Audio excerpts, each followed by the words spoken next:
ಎಲ್ಲರೂ ಹೇಗಿದ್ದೀರಾ? ಎಲ್ಲರೂ ಚೆನ್ನಾಗಿದ್ದೀರಾ ಅಂತ ಭಾವಿಸ್ತಾ ಇವತ್ತಿನ ವಿಡಿಯೋ ಸ್ಟಾರ್ಟ್ ಮಾಡ್ತಾ ಇದ್ದೀನಿ. ಏನಪ್ಪ ಇಲ್ಲಿ ಹೋಗ್ತಿದ್ದೀನಿ ಅಂತ ನೋಡ್ತಾ ಇದ್ದೀರಾ? ಇವತ್ತು ನನ್ನ ಕ್ಲೋಸ್ ಫ್ರೆಂಡ್ ನಂದಿನಿ ಬರ್ತ್ಡೇ. ಇವತ್ತು ಏಪ್ರಿಲ್ 4ನೇ ತಾರೀಕು. ನಾನು ಭದ್ರಾವತಿಗೆ ನನ್ನ ಮಗಳು ಕರ್ಕೊಂಡು ಹೋಗ್ತಾ ಇದ್ದೀನಿ. ನನ್ನ ಇಬ್ಬರು ಫ್ರೆಂಡ್ಸು ಭದ್ರಾವತಿಗೆ ಬಂದಿದ್ದಾರೆ. ಅದಕ್ಕೋಸ್ಕರ ನಾನು ನನ್ನ ಮಗಳು ಬರ್ತ್ಡೇ ಸೆಲೆಬ್ರೇಷನ್ಗೆ ಹೋಗ್ತಾ ಇದ್ದೀನಿ. ಸಿಂಪಲ್ಲಾಗಿ ಚೆಂದ ಮಾಡಿ ಚಿಕ್ಕದಾಗಿ ಒಂದು ಸೆಲೆಬ್ರೇಷನ್ ಮಾಡಿದ್ದೀವಿ.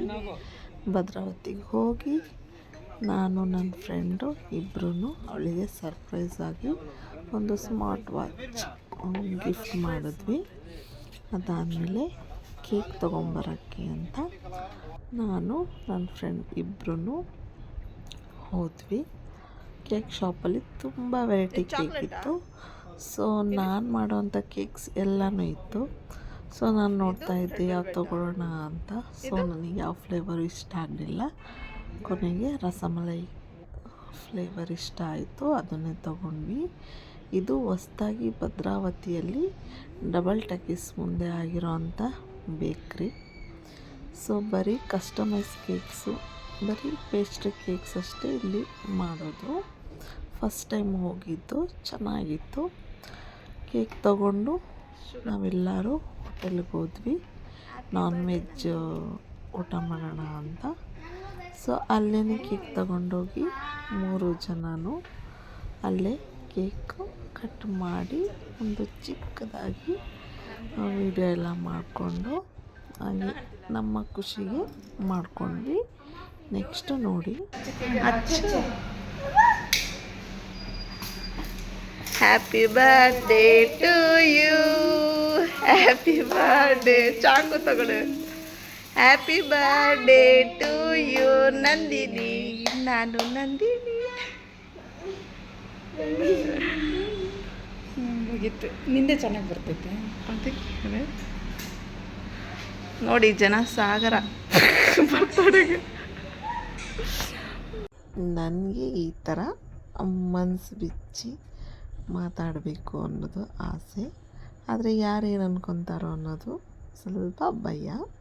ಸ್ವಲ್ಪ ದಿನ ಹೀಗೆ ವ್ಲಾಗ್ ಮಾಡ್ತಾ ರೂಢಿ ಆಗತ್ತೆ ಹೊರಗಡೆ ಎಲ್ಲ ಅಂತ ಅಂದ್ಕೊತೀನಿ. ಅಲ್ಲಿವರೆಗೂ ಅಡ್ಜಸ್ಟ್ ಮಾಡ್ಕೊಳ್ಳಿ, ಏನು ಮಾಡೋಕ್ಕಾಗಲ್ಲ.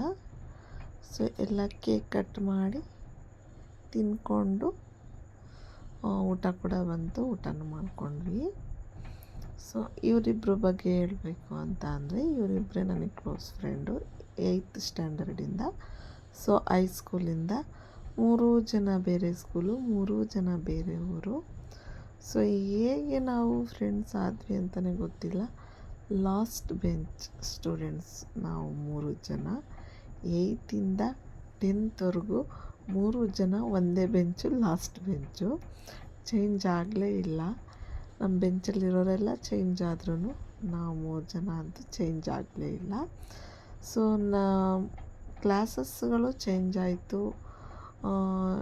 ಬೇರೆ ಬೇರೆ ಕ್ಲಾಸಿಗೆ ಹೋಗುವಾಗ, ಅಂದರೆ ಎ ಸೆಕ್ಷನ್ ಬಿ ಸೆಕ್ಷನ್ ಎಲ್ಲ ಇರ್ತಿತ್ತಲ್ಲ, ಸೆಕ್ಷನ್ಗಳಿಗೆ ಚೇಂಜ್ ಮಾಡೋರು ಬೇರೆಯವರಿಗೆಲ್ಲ. ಸೊ ನಮ್ಮ 3 ಜನ ಮಾತ್ರ ಯಾವ ಮಿಸ್ಸು ಯಾವ ಸರ್ಗಳು ಚೇಂಜ್ ಮಾಡಲೇ ಇಲ್ಲ. ಸೊ ನಾವು ಹೆಂಗೆ ಅಂದರೆ ಟೀಚರ್ಸ್ ಕನಸಲ್ಲೆಲ್ಲ ಹೋಗೋಷ್ಟು ಕ್ಲೋಸು. ನಮಗೆಲ್ಲ ಹೇಳೋರು ಮ್ಯಾಮು. ಸೊ ಖುಷಿ ಆಗ್ತಾಯಿತ್ತು. ಈಗಲೂ ಅಷ್ಟೇ ಕ್ಲೋಸ್ ಆಗಿದ್ದೀವಿ. ಅದೊಂದು ತುಂಬ ಖುಷಿ. ಫ್ರೆಂಡ್ಸ್ ಅಂದರೆ ಹೆಂಗಿರಬೇಕು ಗೊತ್ತಾ? ನಮ್ಮ ಥರನೇ ಇರಬೇಕು. ಯಾಕೆ ಅಂತಂದರೆ ಚೆನ್ನಾಗಿದ್ದಾಗ, ನಮ್ಮ ಹತ್ರ ದುಡ್ಡಿದ್ದಾಗ, ನಮ್ಮ ಹತ್ರ ಕೆಲಸ ಇದ್ದಾಗ ಮಾತ್ರ ಫೋನ್ ಮಾಡೋದು. ನಮ್ಮನ್ನು ಕರೆಸ್ಕೊಳ್ಳೋರಲ್ಲ ಫ್ರೆಂಡ್ಸು. ನಾವು ಹೇಳ್ಕೊಳ್ದೇ ಇದ್ದರೂ ನಮ್ಮ ಕಷ್ಟನ ಅರ್ಥ ಮಾಡಿಕೊಂಡು ನಾವು ಕೇಳಿದ ತಕ್ಷಣ ದುಡ್ಡು ಕೊಡೋರು, ಕೇಳದೇ ಇದ್ದರೂ ಬೇಕಾ ಅನ್ನೋರು, ನಮಗೆ ಹುಷಾರಿದೆಯೋ ಇಲ್ವೋ ಅಂತ ಅರ್ಥ ಮಾಡ್ಕೊಳ್ಳೋರು ಫ್ರೆಂಡ್ಸು. ನಿಮಗೂ ಈ ಥರ ಫ್ರೆಂಡ್ಸ್ ಇದ್ದರೆ ನನಗೆ ಕಾಮೆಂಟಲ್ಲಿ ತಿಳಿಸಿ. ನಾನು ನೋಡಿರೋ ಮಟ್ಟಿಗೆ ಈ ಥರ ಕ್ಲೋಸ್ ಫ್ರೆಂಡ್ಸು ಇಲ್ಲ ಅಂತ ಅಂದ್ಕೊತೀನಿ. ಅಂದರೆ ಹೋಗ್ತಾ ಕಾಲೇಜಿಗೆ ಹೋದರೆ ಬೇರೆ ಫ್ರೆಂಡ್ಸು, ಸ್ಕೂಲಿಗೆ ಹೋದರೆ ಆ ಥರ ಫ್ರೆಂಡ್ಸ್ ಮಾಡ್ಕೊತಾರೆ ಈಗೆಲ್ಲ. ಸೊ ನಾನಂತೂ ಹಾಗಲ್ಲ. ಫ್ರೆಂಡ್ಸ್ ಇದ್ದಾರೆ, ಹಂಗಂತ ಇಷ್ಟು ಕ್ಲೋಸ್ ಯಾರೂ ಇಲ್ಲ. ಈ ಕ್ಲೋಸ್ ಇದೆಯಲ್ಲ ಯಾವ ಥರ ಅಂತ ಅಂದರೆ, ನಮಗೆ ಏನೇ ಆದ್ರೂ ತಿಳಿದಿದ ತಕ್ಷಣ ಒಬ್ಬೊಬ್ಬರು ಫೋನ್ ಮಾಡಿ ನನಗೆ ಹುಷಾರಿಲ್ಲ ಅಂತ ಹೇಳಿದ್ರು ಏನಾಗಲ್ಲ ಅನ್ನೋರು ಇರ್ತಾರೆ. ಇವರು ನಾನು ಫೋನ್ ಮಾಡದೇ ಇದ್ದರೂ ಅವರೇ ಫೋನ್ ಮಾಡಿ ಮಾಡಿ ಮಾಡಿ ಬ್ಲ್ಯಾಕ್ ಲಿಸ್ಟಿಗೆ ಹಾಕಿದ್ರು ನನಗೆ ಬೇರೆ ನಂಬರಿಂದ ಎಲ್ಲ ಮಾಡಿ ಯಾಕೆ ಫೋನ್ ಎತ್ತಾ ಇಲ್ಲ, ಏನಾಗಿದೆ ನಿನಗೆ ಅಂತ ಕೇಳ್ತಾರಲ್ಲ. ಈ ಪ್ರೀತಿ ಕೊನೆಯವರೆಗೂ ಇರಲಿ ಅಂತ ಕೇಳ್ಕೊತೀನಿ, ಯಾರ ಕಣ್ಣು ಬೀಳದೇ ಇರಲಿ ಅಂತ ಅಷ್ಟೇ. ತುಂಬ ಹೆಲ್ಪ್ ಮಾಡಿದ್ದಾರೆ ನನ್ನ ಕಷ್ಟದಲ್ಲಿದ್ದಾಗ, ತುಂಬ ಪ್ರೀತಿ ಕೊಟ್ಟಿದ್ದಾರೆ. ಈ ಪ್ರೀತಿನ ಹೇಗೆ ಅವರಿಗೆ ಹೇಳಬೇಕೋ ಗೊತ್ತಿಲ್ಲ. ಅಷ್ಟೇ ಕೈ ಹಿಡ್ದಿದ್ದಾರೆ, ಅಷ್ಟೇ ನನಗೆ ಒಳ್ಳೇದು ಹೇಳಿದ್ದಾರೆ, ಯಾವತ್ತೂ ಕೆಟ್ಟದಂತೂ ಹೇಳಿಲ್ಲ. ಅದಕ್ಕೆ ಈ ಸ್ನೇಹನ ಕೊನೆ ತನಕ ಇಟ್ಕೊತೀನಿ. ಸೊ ನಾನಂತೂ ಅವ್ರಿಗೆ ಫೋನ್ ಮಾಡಲ್ಲ ಯಾವುದಕ್ಕೂ, ಅವರೇ ಮೇಲೆ ಬಿದ್ದು ಫೋನ್ ಮಾಡ್ತಾರೆ.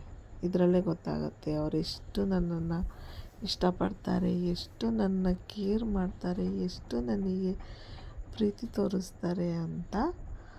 ಸೊ ಅವ್ರ ಮನೆಗೆ ಹೋದ್ರೂ ಅಷ್ಟೇ, ಅವ್ರ ಮನೆಯವ್ಳ ಥರನೇ ಎಲ್ಲರ ಹತ್ರನೂ ಪರಿಚಯ ಮಾಡಿಸಿದ್ದಾರೆ. ನನಗೆ ಎಲ್ಲೋದ್ರೂ ಖುಷಿ ಆಗುತ್ತೆ, ಇವಳ ಮನೆಗೆ ಹೋದ್ರೂ ಖುಷಿ ಆಗುತ್ತೆ, ಅವಳ ಮನೆಗೆ ಹೋದ್ರೂ ಖುಷಿ ಆಗುತ್ತೆ.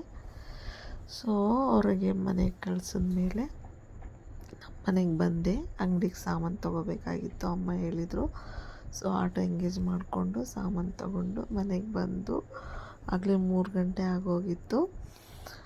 ಬಿಸಿಲಿಗೆ ಹೋದರೆ ನನಗೆ ಆಗಲ್ಲ. ಸೊ ಬಂದು ಡ್ರೆಸ್ ಚೇಂಜ್ ಮಾಡಿ ಕೈ ಕಾಲು ಮುಖ ತೊಳ್ಕೊಂಡು ಫಸ್ಟ್ ಕೂತ್ಕೊಂಡೆ ಫ್ಯಾನ್ ಹಾಕ್ಕೊಂಡು.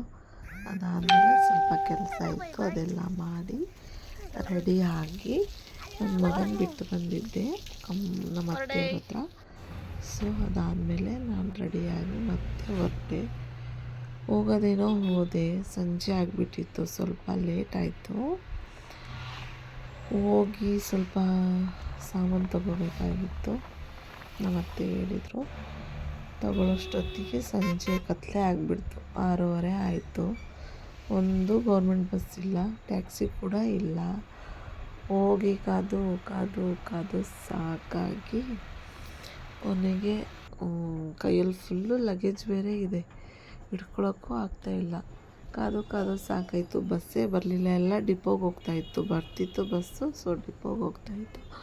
ಅದಾದಮೇಲೆ ಯಾವುದೋ ಒಂದು ಟ್ಯಾಕ್ಸಿ ಸಿಕ್ತು, ಅದು ಕೂತ್ಕೊಂಡೆ. ಆ ಟ್ಯಾಕ್ಸಿಲೂ ಚೆನ್ನಾಗಿ ಬರಲಿಲ್ಲ.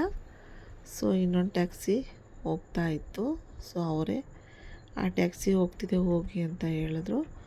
ಸೊ ಅದಕ್ಕೆ ಹತ್ಕೊಂಡು ಫೋನ್ ಮಾಡಿ ನಮ್ಮ ಮನೆಯವ್ರು ಕಳಿಸ್ಕೊಂಡು ಮನೆಗೆ ಹೋದೆ. ಇಲ್ಲಿ ಈ ವಿಡಿಯೋ ಇಷ್ಟ ಆಗಿದರೆ ಒಂದು ಲೈಕ್ ಮಾಡಿ, ಶೇರ್ ಮಾಡಿ, ಸಬ್ಸ್ಕ್ರೈಬ್ ಮಾಡ್ಕೊಳ್ಳಿ.